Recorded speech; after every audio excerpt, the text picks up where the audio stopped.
Bonjour, aujourd'hui je vous parle de blessures de l'enfance. Je vous parle d'injustice et d'humiliation. Et si ce sujet s'impose dans ce flux vidéo, c'est parce qu'aujourd'hui c'est la journée de sensibilisation à l'autisme et que le parcours que mes enfants et moi traversons m'invite vraiment à rappeler à quel point notre société est vraiment basée sur l'humiliation et sur l'injustice. Vous le savez peut-être, dans la théorie des blessures de l'enfance, il y a 5 blessures qu'on considère comme universelles. L'abandon, le rejet, la trahison, l'humiliation et l'injustice. Ces blessures, on les a toutes vécues. Et c'est évident, entre guillemets, hein, qui n'a jamais été trahi par sa copine dans la cour de récréation, qui n'a jamais vécu de l'injustice par rapport à une note donnée par un professeur, et ainsi de suite. On s'est tous sentis rejetés parce qu'on n'avait pas été choisis au cours de gym en premier, ou des choses comme ça. Donc ces blessures, en fait, elles sont, j'ai envie de dire, presque anodines. Elles font partie de la construction humaine, évidemment. Là où elles deviennent traumatiques, c'est quand elles ont été répétées ou quand elles ont été extrêmement violentes. Un abandon à proprement parler, un abandon de facto par les parents de leur enfant, ben c'est évidemment une blessure traumatique extrêmement importante qui va nous formater. Il n'y a pas de blessure plus ou moins importante, peu importe finalement laquelle s'exprime chez vous. Il y a des blessures en fait qui sont, comme je disais, vécues mais un peu directement transcendées, on va directement passer à autre chose. Et puis il y a vraiment des blessures qui sont indépassables. Ce que je constate et qui est assez curieux, assez inexplicable en fait, c'est que nous sommes nombreux à avoir un sentiment d'injustice dans toutes sortes de secteurs de notre vie et que malheureusement, parce que la vie a été injuste avec nous, nous continuons en fait à nous bâtir sur l'injustice. Nous sommes nous-mêmes injustes à notre tour. Donc vous avez certainement déjà dit à vos enfants, oui ben c'était comme ça aussi pour moi, hein. Et donc comme si cette phrase justifiait que il y ait des comportements qui soient pas ok. Donc oui, l'école notamment est remplie de dysfonctionnements. Vous les avez vécus en tant qu'enfant, vous avez dû passer à travers, comme on dit, mais ça ne justifie en rien que vos enfants eux-mêmes, confrontés à ces difficultés, doivent passer à travers. Je vous invite vraiment, quand c'est comme ça, à plutôt faire un step back, comme on dit, un pas de côté, un pas en arrière, et à réfléchir à ce qui est en train de se jouer sous vos yeux, à conscientiser pleinement que effectivement il se passe quelque chose et que ça n'est pas ok en fait. Non, on n'est pas obligé de vivre ça, on n'est pas obligé de le reproduire, on n'est pas obligé de se dire que puisque la société fonctionne comme ça, c'est normal, et d'inviter nos enfants à en fait s'écraser par rapport à des dysfonctionnements. Alors je ne vous invite pas à faire la révolution, je ne vous invite pas à conseiller à vos enfants de faire la révolution, mais essayez vraiment sincèrement de vous mettre de leur côté pour leur dire que vous êtes en fait une personne de référence, une personne avec laquelle ils sont en sécurité, ils peuvent s'exprimer et qu'ils vont être entendus dans leurs besoins. Pourquoi est-ce que c'est important? Parce que de nouveau, derrière l'injustice se cache souvent le fait que nous n'avons pas trouvé les ressources nécessaires quand nous en avions besoin. Et je ne parle pas spécialement de parents malveillants, je parle de parents qui simplement n'étaient pas en capacité en fait de nous transmettre les bonnes clés, probablement parce que eux-mêmes avaient eu des parents qui, vous connaissez l'histoire. Mais donc, il faut bien que ça s'arrête quelque part et je vous invite à ce que ça s'arrête avec vous. Donc, quand vous êtes confronté via vos enfants à des situations d'injustice, ne partez pas du principe que, bah oui, l'injustice, elle fait partie de la vie et il faut bien apprendre à fonctionner avec, mais arrêtez-vous et essayez de décrypter avec vos enfants ce qui est injuste, pourquoi ils le vivent comme une injustice et essayez d'apporter des solutions. Essayez vraiment de vous mettre dans leurs chaussures, comme on dit, pour être vraiment un garant de leur sécurité. C'est important parce que cette sécurité que vous leur offrez, cette sécurité inaliénable en fait que vous allez représenter pour eux, est vraiment la clé de leur santé mentale, de leur bien-être, de leur confiance en eux.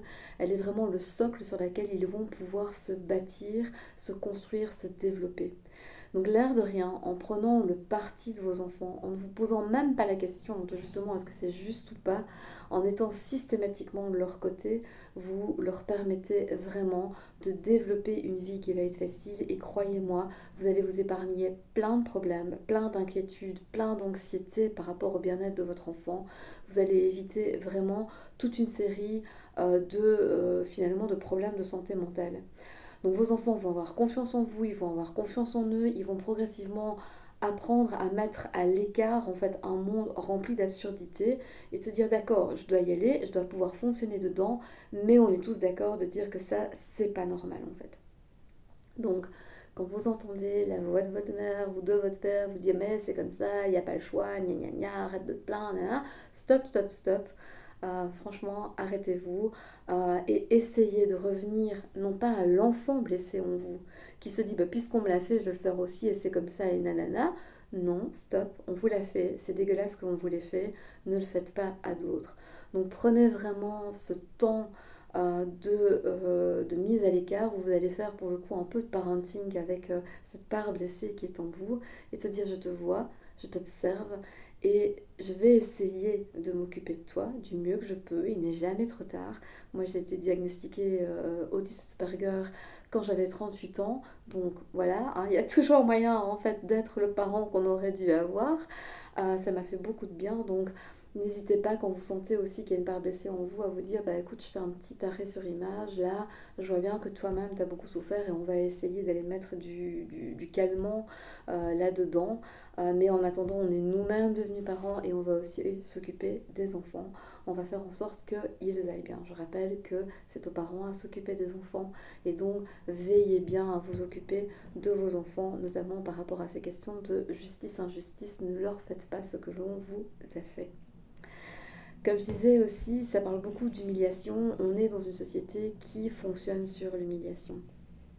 Et nous sommes nombreux à l'avoir intégré. La blessure d'humiliation engendre d'ailleurs ce qu'on appelle le masque du masochisme. Le masque du masochisme, c'est savoir que ça fait mal et se dire bah tant pis quand même j'y vais.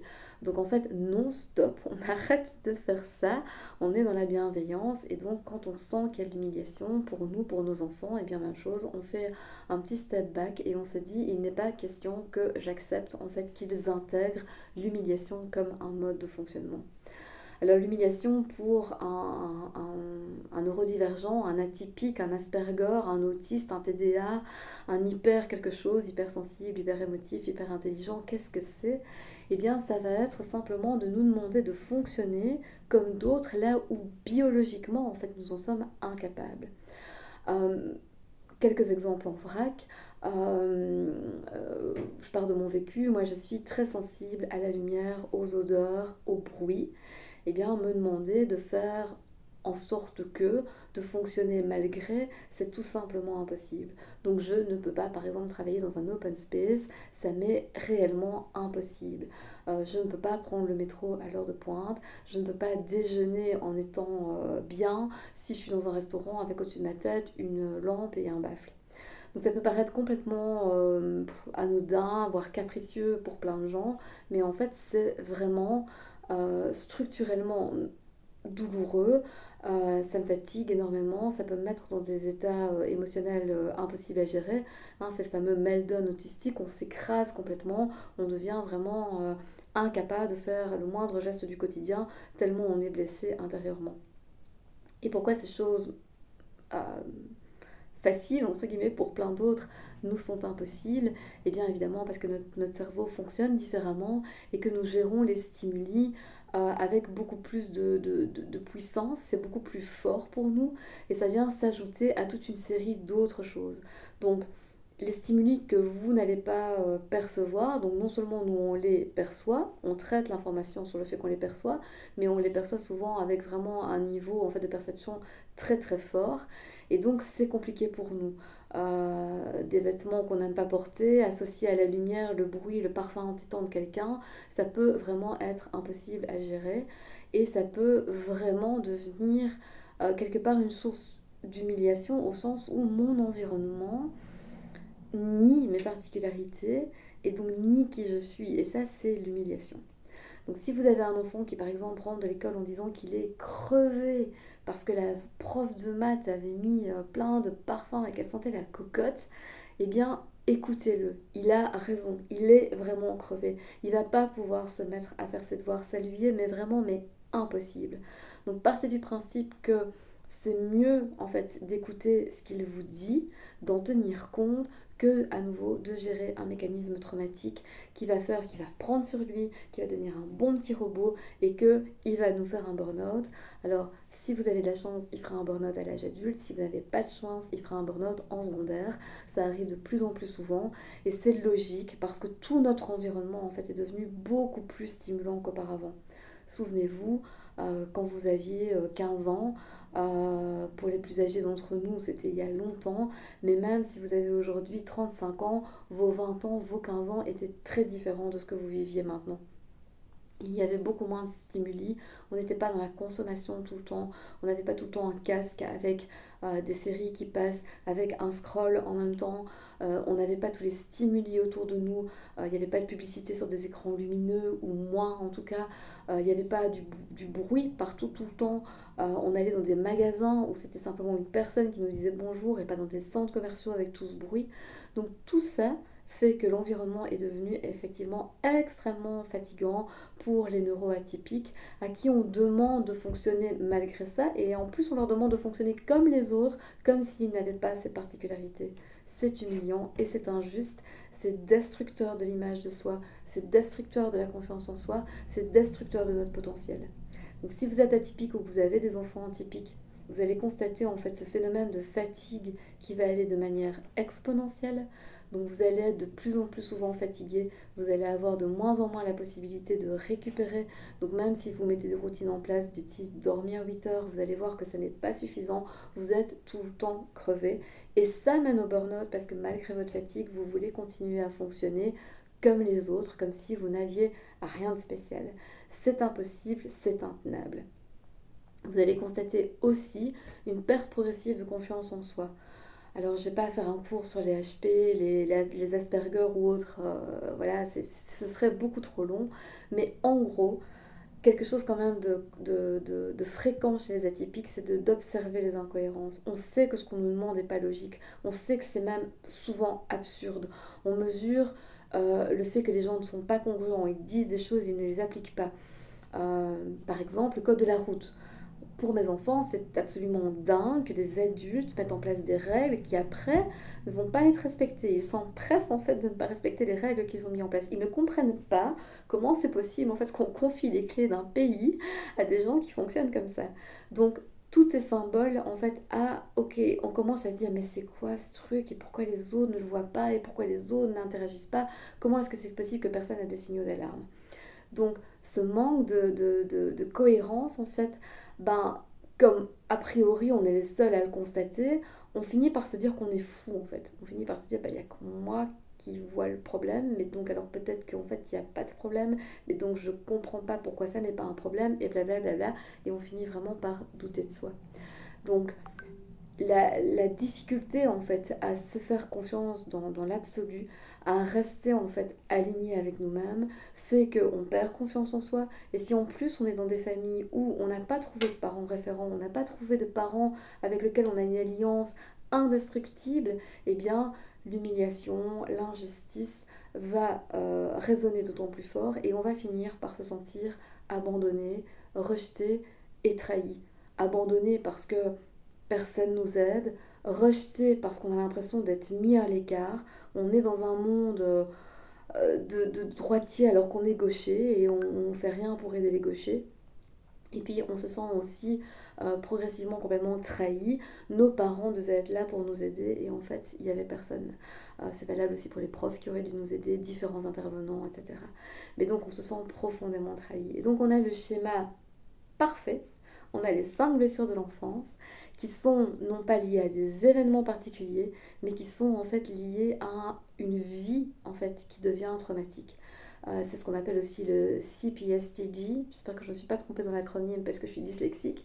C'est le syndrome en fait polytraumatique en fait, non pas lié de nouveau à un événement ou une période de la vie, mais à la vie tout le temps en fait.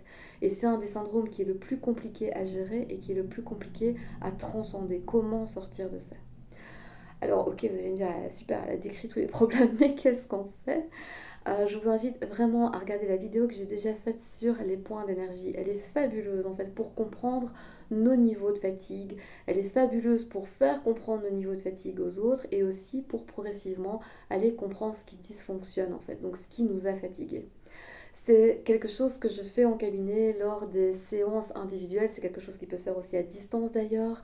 Donc n'hésitez pas, si vous voulez un peu mieux comprendre cette technique, comment vous pouvez l'appliquer, comment vous pouvez l'utiliser pour vous, mais aussi avec vos enfants, et comment vous pouvez l'utiliser pour vous et pour vos enfants si vous êtes dans une famille où tout le monde est atypique.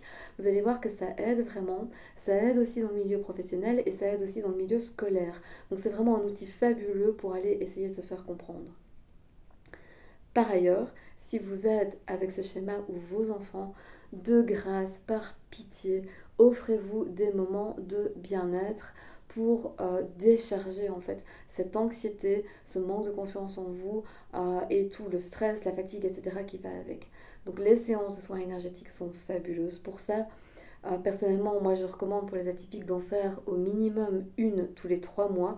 Idéalement, ça devrait être une toutes les 3 semaines pour justement avoir une sorte d'hygiène de vie qui va vous permettre de stabiliser votre énergie et qui va vous permettre aussi, surtout si vous avez plusieurs années de vie, de venir rebâtir votre confiance en vous. Donc ne plus jamais laisser la confiance en soi s'écraser complètement.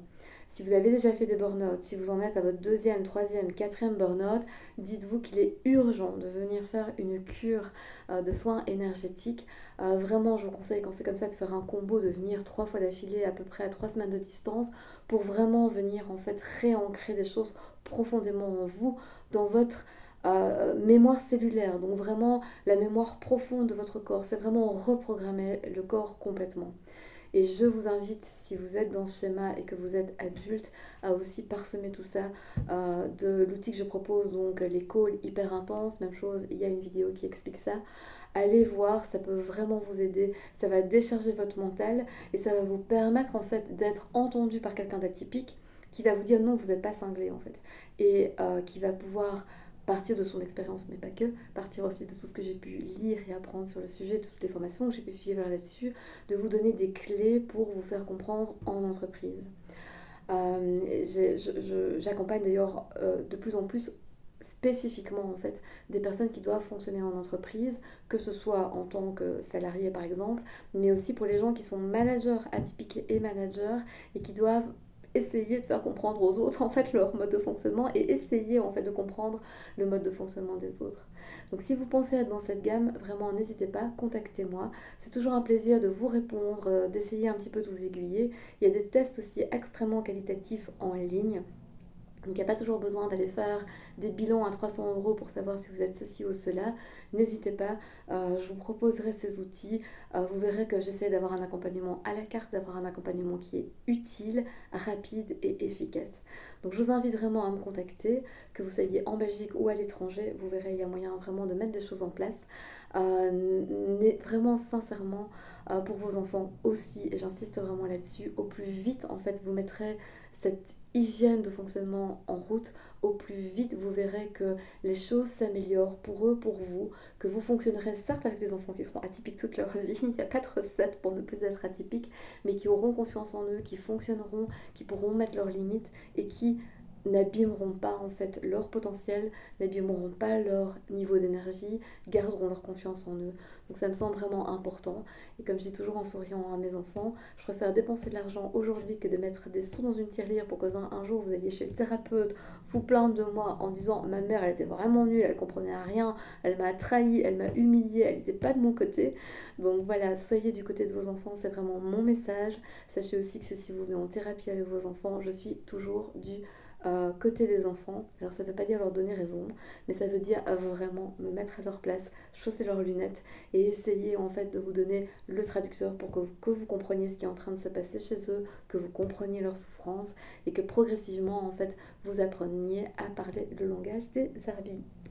Voilà, n'hésitez pas, sincèrement, laissez-moi un message, un commentaire. Vous avez plus d'infos dans les vidéos qui sont sur la chaîne, mais aussi sur le site web, donc l'âme en soi avec un seul e.be, où vous avez mon WhatsApp, le plus 32 492 23 93 00. A très bientôt et prenez bien soin de vous.